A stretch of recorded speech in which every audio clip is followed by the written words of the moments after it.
The hut reeked of death.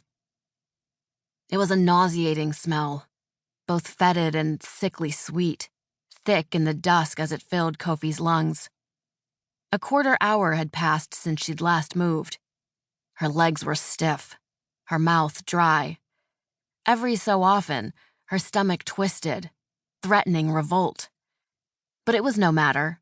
She kept still as stone. Her eyes were fixed on what lay mere feet from her across the worn dirt floor.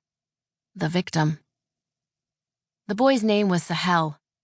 Koffi hadn't worked with him in the night zoo long, but she recognized his bare face, mahogany brown like her own, framed by tight black curls. In life, he'd had a crooked smile, an obnoxious braying laugh not unlike that of a donkey. Those things had abandoned him in death. She studied his lanky frame. As was guide practice, most of his body was shrouded, but dried blood still stained the white linen in places, hints of the gruesome wounds beneath.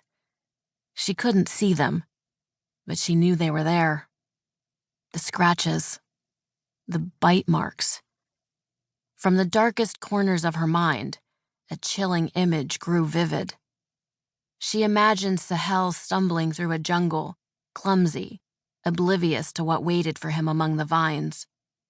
She envisioned a grotesque creature stalking forward in the moonlight, tongue darting between serrated teeth as it eyed easy prey.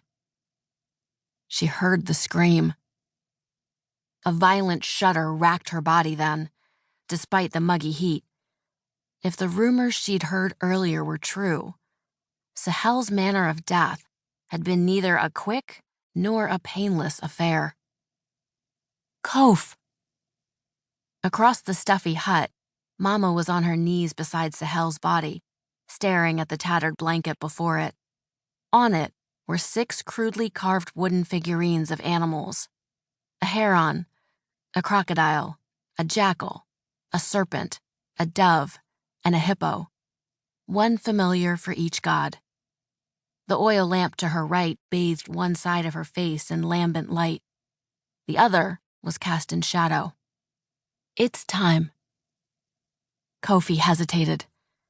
She'd agreed to come here and offer parting rites for Sahel, as guide custom called for, but the thought of getting any closer to the corpse unnerved her. At a sharp glance from Mama, however, she moved to kneel with her. Together, they let their fingers brush each of the figurines before folding their hands. Carry him, Mama whispered the prayer. Carry him to his ancestors in the Godlands. Their heads were still bowed when Koffi asked the question in a murmur. Is it true? Mama cracked a wary eye. Koffi? Some of the others were talking. Koffi went on before her mother could stop her. They said others were killed that... Hush!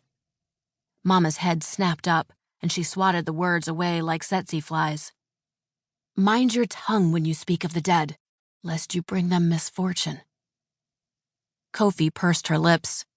It was said that, to pass into the next life, one of the gods' animal familiars, represented by the figurines before them, carried each soul to the god of death, Fedu. Each soul then had to pay Fedu before carrying on to paradise in the Godlands. A soul with no money to pay for passage was doomed to walk the earth as a lost spirit for all eternity. Like Koffi, Sahel had been a beast keeper indentured to the night zoo, which meant he'd had little money in life, and likely had even less in death.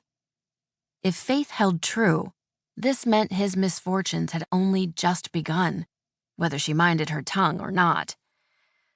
She had started to say so when the hut's straw-thatched door opened. A stout woman with salt and pepper cornrows stuck her head inside. Her simple tunic was identical to theirs, gray and hemmed just below the knee. At the sight of them, she wrinkled her nose.